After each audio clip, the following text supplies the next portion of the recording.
I love your enthusiasm. That's Oh, great. I'm so excited. Okay. All right. So, hello, everybody, lovely people. Welcome to episode 6 of Breaking Barriers, a mental health conversation. We having a discussion, and I am so excited about the episode today.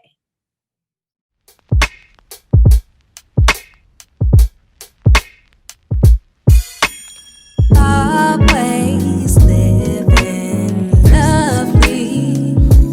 Just don't let the times go by. Do something. You don't gotta go outside yourself to prove nothing. You can lean on me if you need a hand. You can lean on me if you need a friend. You know that I got you. You know that we got you. Yeah, yeah, yeah, yeah.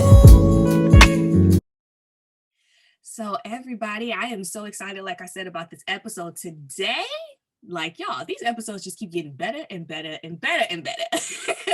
And, when it comes to just this series of Breaking Barriers, I really created this platform to be able to get people to feel comfortable, feel encouraged, feel inspired to go and talk to someone within their community, talk to someone that is not within their community, somebody you walk by on the street, a loved one, whatever the case may be, about mental health topics, about things that are usually very difficult for us to bring up or we feel like people may judge us on, because it's so important to build community and know that you have people there that you can talk through these different things with, and knowing that we all have experiences, because this is life, and you will be really shocked to find out that someone is going through a similar thing as you. And before we kind of get into things, I want to remind you to pause and just like follow Always Live Lovely on Instagram. We got the YouTube going on because that's what this is on. We also have the Facebook that you can follow us on, and this podcast is now on Apple Podcasts, Google Podcasts, Spotify, it's on Anchor, it's on a whole bunch of other things. So we've expanded from it just being a YouTube-based series to trying to reach people on the go so more people can really get this message. So stop and like and follow and share before moving forward with the episode if you haven't already done so. All right, y'all. So today, this topic, I got the perfect person to talk about this topic today. Is going to be my lovely, beautiful, wonderful, powerful guest, Nhi Truong, and we are going to be talking about love and incarceration. And there is no other person I can think of that will do this justice. So, Nhi, please introduce yourself to the people. Hi everyone. Thank you, Chetina, for the invitation. It is so wonderful to be here. I think this is like one of the first public places where I talk about my story in the sense of talking about my partner who's incarcerated and what it means to be in a relationship with him. I am an educator. I teach high school students. I also teach in different colleges in the credential programs. I currently teach at Mills, USF, and St. Mary's. So I just dream, sleep, and eat education all day. I am, yeah, I moved from Vietnam to Oakland since I was 10. So I've been out in the Bay ever since. And I just, you know, living in the Bay, like I've always been so, like I've been introduced to so many different community organizations. So I've been like a community organizer ever since I was a little teenager. So just always doing the work, right? Whether it's education or fighting to stop mass incarceration, or even talking about food justice. Yeah, so I'm super excited to be here to talk more about what it means to be loving my partner who's incarcerated. Yes, and that's amazing. Look, she has so many different things that she is just pouring out into the community, and it all sounds wonderful as you can see. So I'm so excited, like I said, to have her as a guest and to talk about this topic. That, man, when you talk to people and you bring up a topic of even wanting to have a partner that is incarcerated, some of the comments, like it's people's mindset tend to be pretty narrow and kind of think more negatively, or they're kind of like, how are you going to have a thriving relationship with someone that is incarcerated? Like, people don't really understand. And it's even a topic that personally for me, I'm still growing to like understand. So I felt like it would be really important to just highlight someone who is having just such an amazing relationship and really being able to just break the stigma that comes with that, and shows that you aren't making like a mistake, like it's not the worst decision that you can make. People, you know, can have thriving lives, you know, while they are incarcerated, and do amazing things, still make change, and really just try to introduce y'all to a different narrative. So we are definitely about to shake some things up. It might be a little bit uncomfortable. Be aware in case it's a little bit trigger for some people, but we're definitely going to get to the nitty gritty. So Nhi, I would love for you to just kind of, you know, share a little bit about your story and kind of like how you got to this point with your partner and just being in love and coming together and creating like change, and really just, you know, sharing what you feel most comfortable for people to know, to enlighten them. Yeah, so Vernon and I actually met before he was incarcerated. Okay. We share a mutual friend. When I was at UC Santa Cruz, I think it was actually our graduation day. He came out there to attend his friend's graduation, and I was graduating too. So then we met briefly. We went to like a after party at my friend's house. After But we like didn't really have like a conversation, like a full conversation there, you know. And then years later, like while he was incarcerated, he has reached out to me, and we just reconnected in that way, right? Like I never thought that it will fall into a relationship. And I actually never, as someone, the reason why I mentioned that I do like organizing work in the beginning, my intro, is because even as someone who's like organizing and talking about abolishing prisons, you know, I never thought I was like, I'll say this, like, um, I never really connected with someone who was incarcerated until I met Vernon, right? Like in the US prison system, that is, right? Until I met Vernon. So then it was like it became close to home now, right? And I'm like, oh, okay. This is cool. But then, you know, as I was talking to Vernon more through like, you know, our phone conversation on the state phones like so limited, right? It's like Right. 15 minutes. And then we are like letter writing and eventually like visiting in person, right? And I'm like, wow, like this person is really, really dope, you know? Um, and we built like a romance relationship then. And I think when someone think about someone who's incarcerated, they're like, oh, they are in there because they did something really bad, you know? First of all, that's not the case, right? We all have done something really bad. That part You know right there. what I'm saying? And I think it's because of our system and because who is designed to protect and who is designed to criminalize and label. There are folks who are in prison, right? For like really minor like crimes that they have committed, right? And they're in there for years, right? And due to like the California, which is a progressive state, due to the 3-strike law, folks are in there for years for like stealing a candy bar, you know, at the liquor store, you know. But for Vernon, he's actually in there for a crime that he did not commit, you know. But for Vernon, he's not like just a regular typical person on the streets where like they are just trying to put a case on. He's highly educated. He actually graduated from UCLA, you know, Yes, okay. in African American studies. So, who also happens to be in a gang because he's from South Central LA. Like, you know, a Black man from South Central LA who lives, you know, in a poor urban community. So, the likelihood of being recruited, because I don't want to talk so much about his story because that's his story, right? But this, like, his identity is so complex, right? When you have a complex identity like that and you're in these situations, of course you're gonna be trapped, you know, by these cops, you know, and they'll try to throw a case on you. So anyway, he's in there, and that's something that like me and my collective and a lot of us are trying to organize against too, to really prove that he's innocent. The system doesn't make it easy, right, for someone who is Not once set you to do get that. convicted. Yeah, exactly. Like once you get convicted, it's pretty much done, unless you have the finance, it's a capitalist world. So like, unless you have the finance to get a lawyer to go through all of these appeal process, and that's the work that we're trying to do now, and then just to sidetrack a little bit, when Vernon was arrested, right, he didn't have money for a lawyer, because who has $50,000 laying in the Just bank? sitting around. Right. And honestly, there was no evidence against him for this particular crime. And um it took them like 7-8 years, to gather some really bullshit evidence, of like what he said, she said against him. So also he didn't think that he was gonna get convicted, right? But Right, because public know his defender, truth. exactly. When you got a public defender going against the court and all of these detectives and cops, who has built this case against you for 7-8 years, of course you're gonna lose. He actually had 2 hung juries. And hung jury just means that when the jury cannot decide, and so the first one they couldn't decide. The second one they couldn't decide, on his innocence.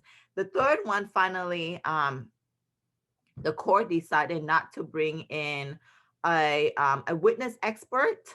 They decided to leave them out of the courtroom.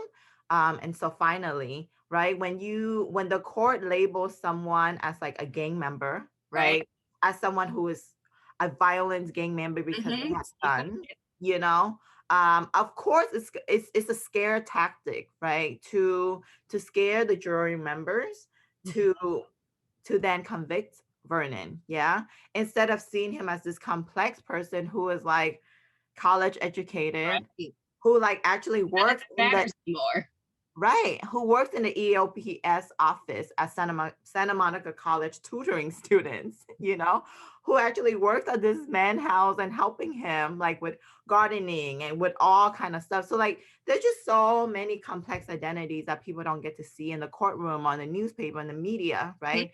Then when we see folks who are incarcerated, we just see, oh, look at these criminals, right? And then it leads me to being like, okay, like actually this is not who Vernon is, and that's why it made it so easy for me to connect with Vernon on such a much deeper level than what our society sees folks who are incarcerated. Which is so beautiful. I really like how you're doing him honor and justice of just putting out a different narrative even for him, because you're right, we see it all the time. Like the news, like the papers, like everything will choose the most negative label that it can find, especially against Black men and people of color, and really just zone in on that one negative thing when it's like, nah, man, like people have a whole lot of great that they do. And why don't you take a moment and highlight that as well, instead of trying to really just continue to shape this system to be against who it's not made for, against those people, and being able to thrive. And I really like that you're highlighting it is so many people that are in prison right now, that are incarcerated for things that are just like, seriously, like but we watch them let people go all the time, let people off the hook all the time when they should be the ones that are incarcerated. But you still got people in there, like you said, for doing simple things of stealing a candy bar. You got people in there, like you just highlighted, to where it's like, y'all couldn't even make a decision. If you can't even make a decision after the first round, like y'all really trying real hard now. Like y'all really trying real hard now. And then so it's really important to highlight that. And I'm curious, even like if you wonder, when it comes to like building even just relationship with people that are incarcerated, do you feel like it made a difference for you that you had some prior history with him versus kind of just, how some women, and some men will meet people while they are already incarcerated and then kind of, get to know them and develop a relationship after? Do you think it was a difference in just level of comfort and openness for you? Yeah, I mean, I think definitely, right? Like we share a mutual friend, and actually, so the mutual friend, he was someone that Vernon mentored when he was at Santa Monica College, who ended up actually renting out a room in Vernon's mom's house, so like their relationship is actually pretty close, right? And this is like Vernon mentored him when he got out of prison himself, so it's like to see someone who's incarcerated, who was a mentor to so many different people, I can already tell the kind of heart, Yeah. that he has for people. And I would say this, right? You should always be cautious of who you date, regardless if they're incarcerated or not. That part right there, like that part right there, because there's people out here in the streets, let me tell you, that's not even in this position. You know And what I'm saying? Like, 'cause, yeah, like I got a lot of like judgments and like expectations and like shaming and all of that from a lot of my closest friends, who I was actually a little surprised by, right? Because some of these friends also happen to be doing organizing work, right? And I know that it's in like the sense of like caring for me and loving me, which is really dope, but I also think about like, damn, if I was dating a doctor or a lawyer, would they also have the right. same would they also have the same worry? Yeah. Like, It wouldn't come with any stigmas attached because it's like, you oh, know what I'm you. exactly. Exactly. So I say that to say, like, yeah, no, you should definitely, like, I'm not telling you go on whatever websites out there, find you a pen pal and connect, because this shit is rough, but Vernon also happens to be a really beautiful person.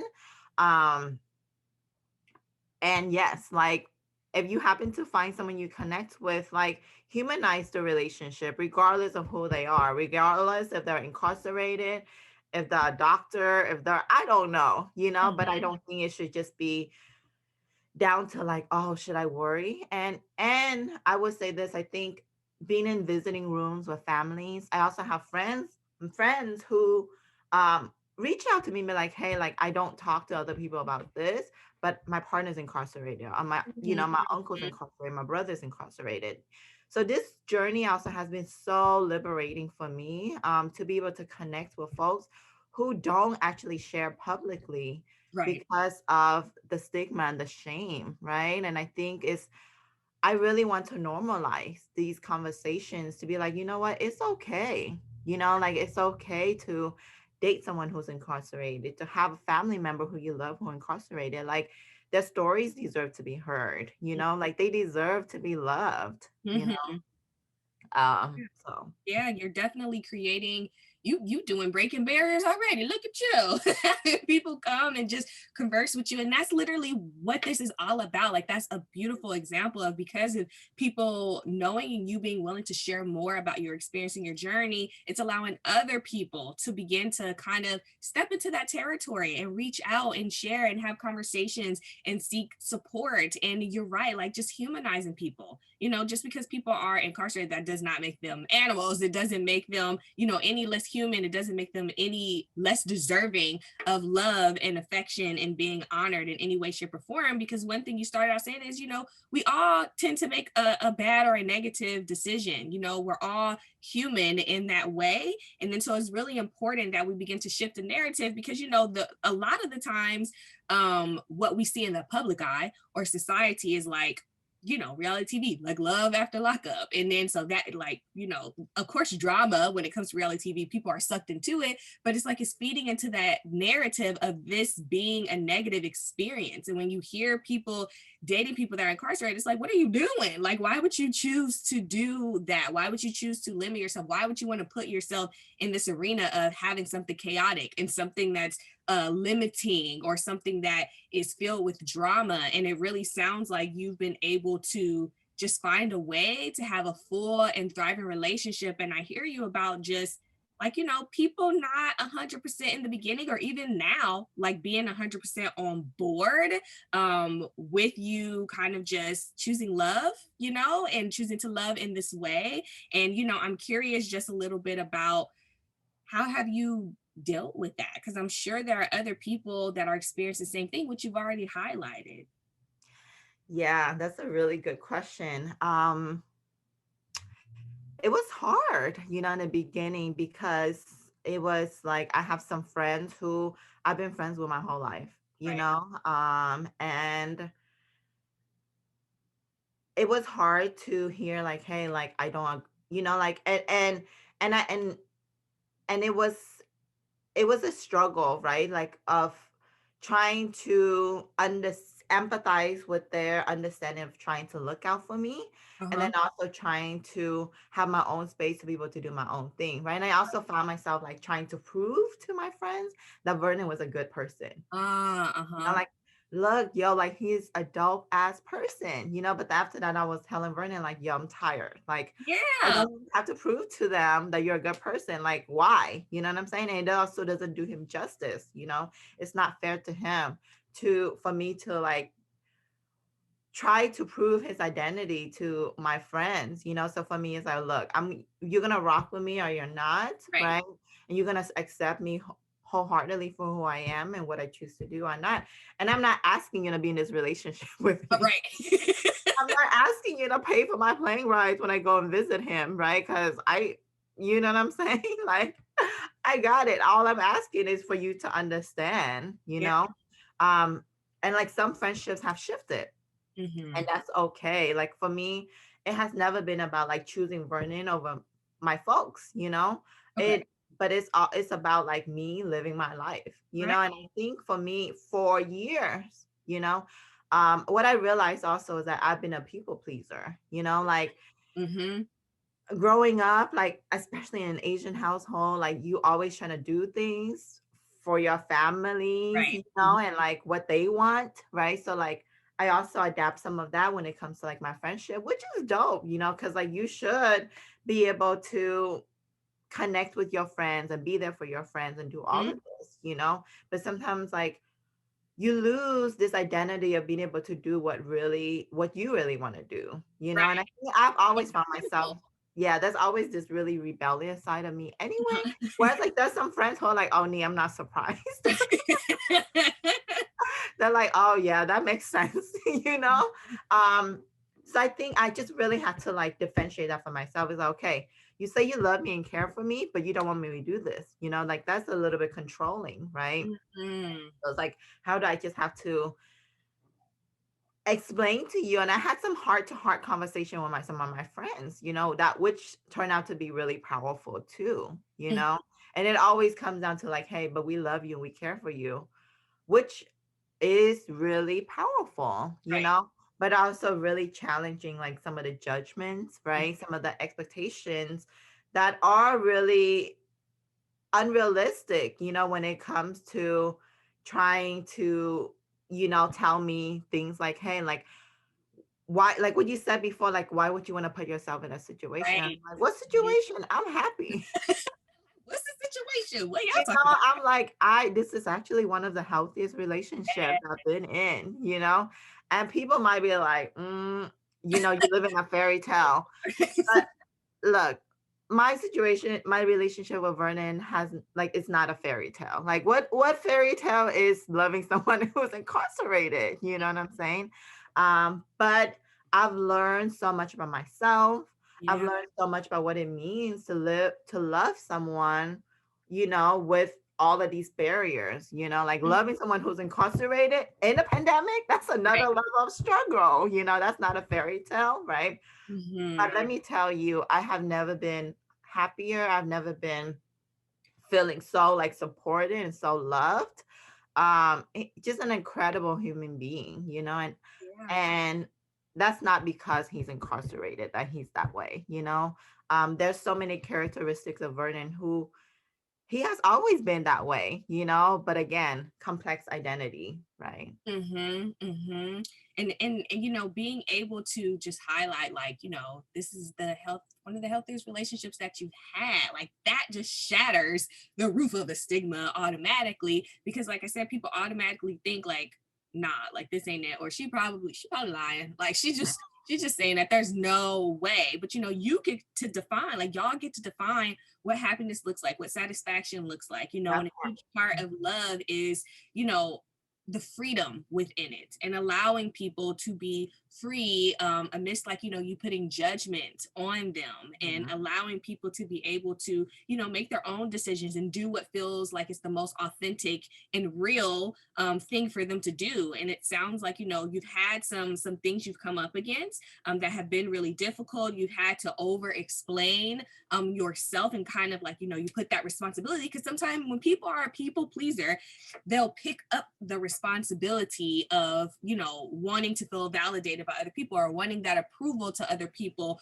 or feeling like they have to go out of their way to make sure that, that person's emotions, are kind of like, at ease in order for you to be able to go out and live your life and do what you want to do. And I say kudos to you to get to the point where you're just like, hey, I'm tired. Like this doesn't even matter anymore. And you putting focus on what is the most important part of your relationship. And I'm curious just about like, do you feel like for any reason, like with being an educator, with being in the community, do you feel like you had a fear ever of it discrediting you in any way, shape, or form? Wow, that's an excellent question. No, and I think I would credit that to being an organizer, and being someone who has been rooted, like for a lot of my mentors, who have like rooted in me like so many different like it's kind of like, I don't know, this sounds hella nerdy, but like theories and practice, right? Like I've learned all of these theories, all of these things, and now like I'm in practice, right? So it's like I'm understanding how oppression works. I'm understanding how systemic, racism work. I'm understanding how police brutality works. I'm understanding all of these things work, and now I'm in a place where my partner's incarcerated, right? Like, so immediately, like, of course, like some immediate reactions, like, okay, like, like how should I talk to my families or my friends about this? But, like because of who I am and because of like the values that I have, really built all of these years, I'm like, you know what? Like, I'm not gonna, and it's really about you, and how you choose to tell your story. And I talked to Vernon about this, and Right. he's like really the same way too, like how you choose to be, and for Vernon, he's always like, look, physically I'm incarcerated, but mentally I'm not. Like mentally, emotionally, I'm so free. Like if you talk to Vernon, like you will, not only will you hear it, but you will feel it from him because that's who he is. And I think for me too, I'm like, just because I date someone who's incarcerated, that's just not all he is, what I'm saying? And I think it's for me, I chose to take that story and to normalize it and to organize, and I think like talking to my friends about it, talking to folks in the community, and we chose to create a collective out of that, and in our collective now we're like spreading awareness about Vernon's case, about wrongful conviction, about prisons. We're gonna have a big event coming up on March 26th, which I'm hell excited about. So we're choosing to use that energy, right? Not to feel ashamed, to discredit my work as an educator, Yes. as like, as a college lecturer who's like teaching folks how to teach, I'm like, no, like I'm gonna use that as a vehicle to really bring in important issues, that people should know and learn about. Because look, what I love about education, but what also makes me feel really cringing about too, is that we can talk about theory and like abolishing prisons and all of this all day. But then when it comes to talking about like individual people, right, and humanizing them, then people feel a little bit uncomfortable about that, right? Which is weird, right? So now I'm in this situation. I'm like, okay, how can we really humanize people like Vernon, right? So then I'm like, no, I'm gonna talk to my friends about Vernon, who he is, right? Because don't pose abolish prisons if you're not going to be able to humanize. Right. If you're not really about to be about life. Seriously, like I think we really should stop doing that. Like it's cute, to like jump on the bandwagon, and like repost an Angela Davis quote, about abolishing prison, which is fucking dope, but also like do the work, like humanize folks, don't say abolish prison, but be afraid of incarcerated folks. Yeah. Yeah, and that's important. Do the work. Like there's so many people that jump on trends these days, but it's Mhm. like you got to have the action that matches what it is that you're posting. Don't just be a part of the conversation in that way of like, oh, I posted a meme and this means that, you know, I'm this kind of person and I'm for this. Like it really comes with a lot of action. You got to get into it. And, you know, even with your relationship with him and being kind of impacted by the system, like what has that been like for y'all? Like, how have y'all been able to remain in such a healing and beautiful space and continue to thrive with each other? Because I'm sure it gets really difficult to continue to love on each other when you have like this box that's trying to like just keep you in and make it very difficult. Yeah. I mean, it's at least before the pandemic, we were able to visit each other. So I tried to go and visit him every other week. I even brought my little sister, to go visit him. And actually, a lot of my friends, submitted their visiting application already, and then the pandemic Oh, shut down, okay. Yeah. Um, but I think being able to, like, for Vernon to be such an amazing communicator, like he's a really, really great Mhm. communicator. Um, Communication is key, like when our communication is so limited, I think just really trying way to stay connected, when there are so many things that are when the system tries in every way possible to prevent that communication from Yeah. happening, Hmm. like phone calls 15 minutes if you're lucky, independent, like, because lockdown, right? Because whenever there's a COVID spread, Okay. they will lock down, and folks are locked up for 24 hours, like a day, in a Yeah. tiny cell, like for days, like 2 weeks, without showers, without like Yeah. fresh air, without anything, and without phone calls. Like, we Mhm. don't know, like sometimes, like, I don't know how he's doing, and then I get so excited whenever I get a 15 minutes phone call, because that means that he's okay, right? Yes. Yeah. Um, That anxiety part is real.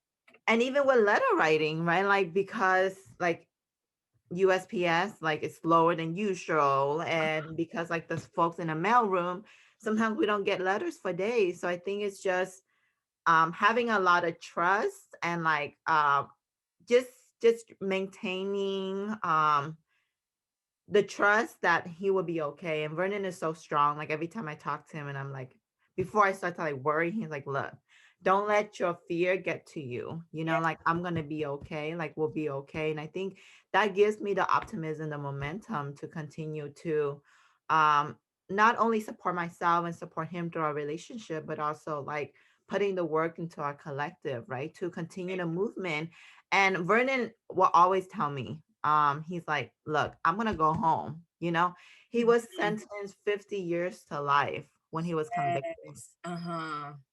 Let's not even talk about like enhancements, Mm. all of these really like racist enhancements that will keep people in prison forever. 25 years was for the murder that he did not commit, and 25 years for a gun that they never found. So that's 50 years. But luckily, because of the youth, there was a bill that was passed, and but because of youth parole, that sentence was reduced down to 25 years. So he's eligible to go to parole in 25 years. And Mhm. then there was another bill that was passed, AB 965, that says that now whatever good credits days that they have, it Right. will be added to their youth parole date and not their original date. So Uh-huh. like he could go, and then now there's the elderly parole too. So when you have been incarcerated for 20 years, um, and you're 50 years old, whereas like before the elderly parole was like 65.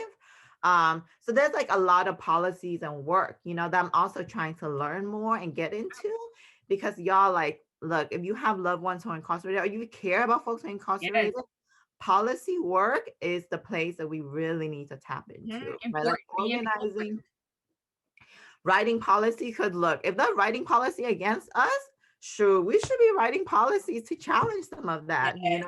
Mm-hmm. So there are actually a lot of policies now that will, like, he might be eligible to go to parole, like, a lot sooner than 2035, right? Mhm. And we're still trying to fight for his wrongful conviction, Uh-huh. so there's just so many like routes that we are like tapping into to really fight for his freedom.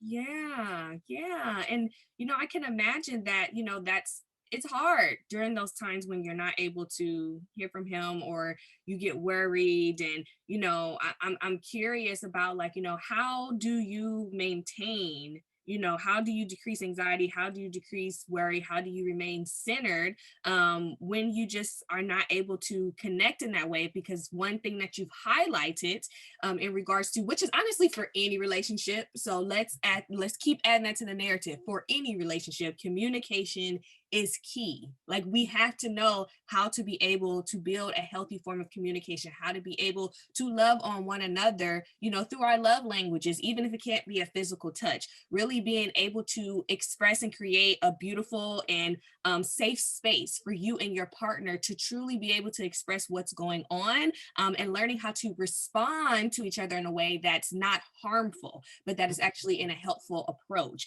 So during those moments, like when you can't really hear his voice and be with him in that capacity, what do you do, like, to be able to cope?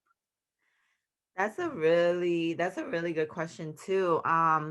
I actually, like, through this experience, like I've been able to connect with folks who are in similar situations, right? So like being able to um build community and check in with folks who are in that situation to share our stories, right?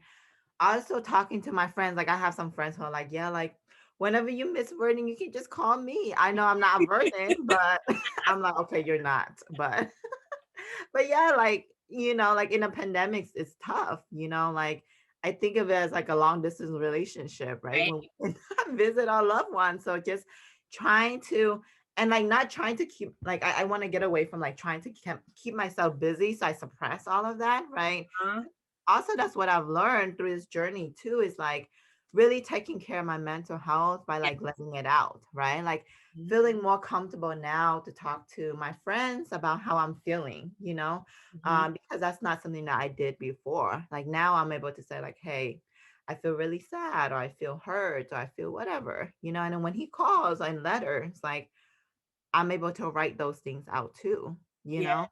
Um, so really facing my emotions, something that actually I taught Vernon just like dropped some game on me about too, is like true freedom, right? Is being able to like transcend our identity, our actions, all of that. And he was just like, look, whenever you feel sad, like don't just like, sometimes we live in a society where like even in my household when I was a little kid, whenever it was so sad, like my mom and my dad would be like, why are you sad? Like, what's Right. wrong with you? Blah, blah, blah, And I'm like, okay, well, I don't want to feel sad Feel anymore. like it's a bad emotion. Like, this is not, it shouldn't be Right. normal. Exactly. Like you're a therapist, like I like but like for these immigrant parents, they're like, why are you sad? Blah, blah, And then for Vernon, he's like, look, it's okay to feel sad, like face that. And then true freedom is like being able to now do something with that sadness, right? Yeah. Because you have the freedom to actually react to it in how the way that you want to. And I'm like, that makes sense. Mhm. So like whenever any of the like if I when I start to miss him, when I start to feel sad, when I start to feel like, damn, when is this pandemic gonna be over so I can at least visit him. um I do something with it. I choose to react Yeah. by like writing to him or writing to myself or talking to my friends about my emotions and my feelings. And it does, and like thankfully I'm a super like proactive person. Mhm. Like I would try to like do something about my emotion rather than just suppressing it or letting it sit or just like feeling sorry for myself. Like, poor me, I'm in this situation because it is a choice I made, Mhm. and it's a choice that I'm so glad that I made. So it's just really about like getting to know myself more, like Yes. digging deeper into myself internally Mhm. and choosing to know myself enough to know what I got to do for myself whenever those emotions come up. Yes, yes. And it's great that you're creating that space for you because, you know, there's a certain amount of space you're holding for him. But then it's the two of you in this relationship. And then so being able to identify, which a lot of people honestly don't know how to identify their emotions because of ways that, you know, they may have grown up to where it's just like, you know, some emotions weren't safe to feel, or, you know, they got kind of confused on what they're truly feeling on the inside, or they begin to suppress things. So they never really put language to what it was that they were feeling. And then that's why, you know, you'll see more people that'll lash out, or they're not quite understanding how to be able to hold what's going on in them. And then they'll make more negative decisions. And then so the fact that, you know, you have the space to kind of identify for yourself emotionally what's going on. You're trying to externalize what's going on instead of keeping it in, because it's much more painful to keep it in, push back, fight against it, rather than just releasing it and kind of letting it be free and being willing to face what's going on. It's hard because sometimes our emotions are dark, it puts us in dark spaces. They're hard things to face. But, you know, really being able to breathe a little light and life into that situation is so important. And it's great that you have, you know, a support team. Like you can talk to them. Like, you know, being able to write is something that's really important to get those emotions out. Some people even will exercise to get the emotions out. And something that you said that's so important is like, and that he highlighted too, is like, we can feel all these emotions. We're humans. So having sadness, having anger, having happiness and joy, like that's part of the human experience. And it's important that when we have these emotional experiences, we take a step back and figure out what we're going to do with those emotions. And you've been able to find positive outlets rather than being like, you know, now I'm upset at this situation. I'm about to go and like, you know, just F some stuff up, or, you know, people start projecting and taking their anger out on other people. We really have to be able to just kind of sit with those emotions and figure out what is something proactive that you can do in the meantime to be able to just kind of process and heal yourself along the way. So that's really beautiful that you've gotten to that point. And I'm sure, you know, it has been the easiest thing, but that is taking a lot. Like you said, you're still learning. Like this is such a learning journey for you, but it's something that you're so open to and remembering to create that space to care for you, because I'm sure it gets tough holding all these different things, holding all these spaces, also trying to make sure that he's okay, but you're remembering to make sure that you're okay as well. Yeah, and I think even look through this journey too, I've learned also that we cannot, like, when we love someone so much in a relationship, we cannot carry their weight, regardless if it's someone who's incarcerated. And that's what I've learned from Vernon too. You Yeah. know, he's like, look, Nhi, you got to take care of your emotions, you know, and I'll take care of my emotion. That's how we're going to be able to have a healthy relationship. Like, you know, we can talk about things, we can support each other. But I would say this, like in my last relationship, I felt like I was trying to carry a lot of my partner's baggage and emotions and stuff, you know, and I think I was so distracted in that I wasn't really able to like so much focus on myself, you know. And my ex didn't ask me to do that, but you know, like sometimes we get caught up in that. But it helps so much to have a partner now, you know, who's like, look, like you never gotta worry about like me and like what I do and how I'm feeling because I'm taking care of myself, you know? And I've learned so much about like, you know, Vernon and how he takes care of himself. You know, he meditates an hour a day, you Yeah. know, Okay. you know. Mhm. He's, you know, like he exercises, you know, like he reads a lot of like self-help books, you know, and he's just like an intellectual that is super practical in his own way. So like even like through that lens, I'm able to be like, wow, like I'm inspired, you know, and like I took on like taking care of myself by exercising, you know, by eating healthier, by just like tapping into things I didn't tap into before because I was so caught up in trying to take care of my somebody else, you Right. know. um and that's why I feel like it's so healing and so transformative for me, right? Because I'm in a relationship where now my partner is not asking of me, or like my partner constantly reminds me to take care of my own shit, you know, and not worry about him. So I think that I really appreciate you just pointing that out too, because I think it's in any relationship that you're in, you know, and I used to always be like self love, but I didn't know what it means, you know, really until now.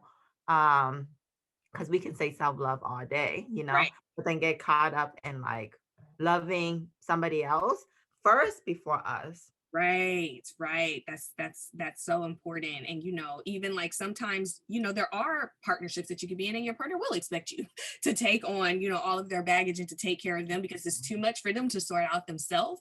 But it's like a perfect balance. People have to find that balance within the relationship. And it's beautiful when you can get to a point to where it's like, hey, I got me and you got you, and then you're able to connect and be there and support each other in a way when you do need to kind of like help hold your partner up sometime and you help hold your partner up sometime, but it's not putting the responsibility on you to make sure. It's kind of like that you're saving that person.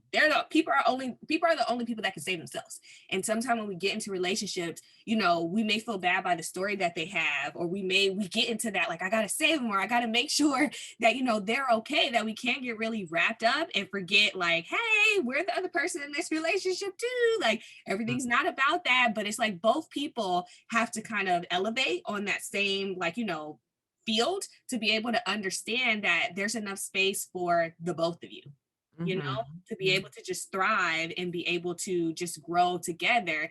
And just highlighting that we are in control of our narratives. So going back to that point of like you are showing, you're not like being a poster child of being like, okay, now everybody, like you said, go find your pen pal because that's where it's at. Like, you're not necessarily saying that, but you're just showing that people can find love in a lot of different settings, a lot of different ways, and just being open to not prejudging people, because you never know, it could be the best experience, the best choice that you ever made in your life. And that's part of us all humanizing people. Exactly. Just be open, right? Just to be open to love, right? In any form. Yes, and loving freely, which is Exactly. loving without conditions. Yeah, and loving Without regardless, expectations. right? And loving regardless without what people like, without caring what people say, because at the end of the day, like, live your life for you. Yeah. I think that's like one of the biggest lessons I've learned through this journey. Like, Mm. really live your life for you.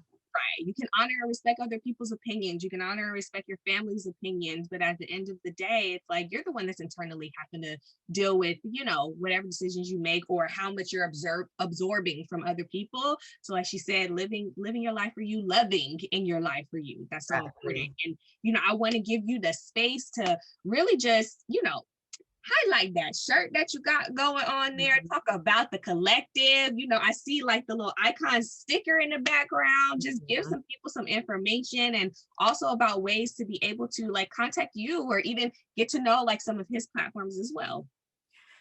Yeah, so one of our projects was creating a wrongful conviction shirt. It has like the definition. It also has like, sentence, because a lot of us are educators too, so we created this shirt to really teach people about like what wrongful conviction is. In the back, it actually has this logo that's Yeah. what you see on the screen right there. If you want, well, actually, we are taking our orders for the third batch that we're making. Yay! In partnership with our friend BJ, who started his own like screen printing business, so trying to really support each other in the work too. So if you're interested in ordering a shirt, you can hit me up. Thank you. And part of the proceeds we actually donated to Vernon's monthly food giveaway inside prison. Okay, yeah. So 4 years ago, he started a monthly food giveaway where he's like, look, I want to change the prison culture, right? Yeah. By showing love to people through food. So every month he would set up like his food stand and like just pass out like these Yeah. prison burritos. And so then we, from like our shirt proceeds or whatever fundraiser we have, we donate $50, $70 every month to make his monthly food giveaway possible. And if you want to follow me, you can follow me at Nhi Truong, NHITRUONG. But if you want to follow our collective and Vernon's work, Vernon also sets a lot of like insightful quotes. Before the pandemic, when he was able to use a state phone more, we would record his podcast on a state phone. So he actually has his own podcast. Yeah. that you can, so once you go to at Wisdom from Underground, Mhm. that's like a lot of Vernon stuff. There's a link where you can go and check out our website, his podcast, and a lot of the cool work that we're doing. So please check Yes. us out. And thank you so much for listening, folks. Yes, you're so very welcome. Thank you for highlighting that. Like y'all said, she got the shirts coming.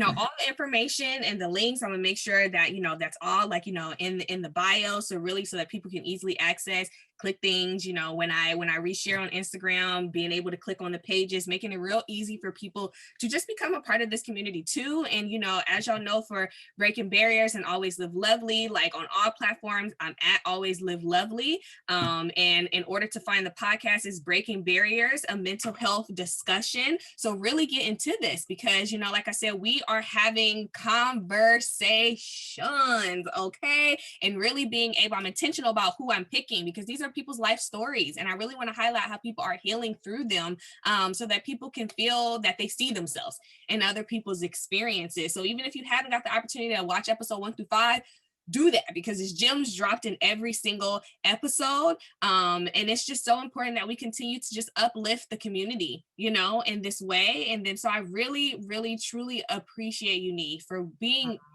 willing to show courage and being willing to just share your story in this way and being in your authentic light and holding him in his authentic life, even though he's not able to physically be sitting by you like, yeah, this is what we doing. It's such a good representation because even in partnerships in general, it's so important how we hold and uplift our partners even when they're not physically there. Like you're still in connection with them and a representation of your relationship with each other. So I really just appreciate you for doing that. And like I said, everybody, like she's open to being connected with. People have reached out to her and kind of asked questions and felt comfortable, and she's building that courage in the community. If there's things that you want to ask me or little tips and tricks, you're more than welcome to. Like shoot me an email, connect@alwayslivelovely.com, and let's just, like I said, continue to build community. So thank you so much, Nhi, for being a guest on episode 6. Woo, woo. Thank you so much, Chetina, for having this platform for us to be able to be real and raw. And it's also a really healing conversation. So I super appreciate you for starting this platform and just being a really great conversationalist in a way that you ask some important questions that is very healing for me, even as I'm answering them. So thank you. You're so very welcome. So very welcome.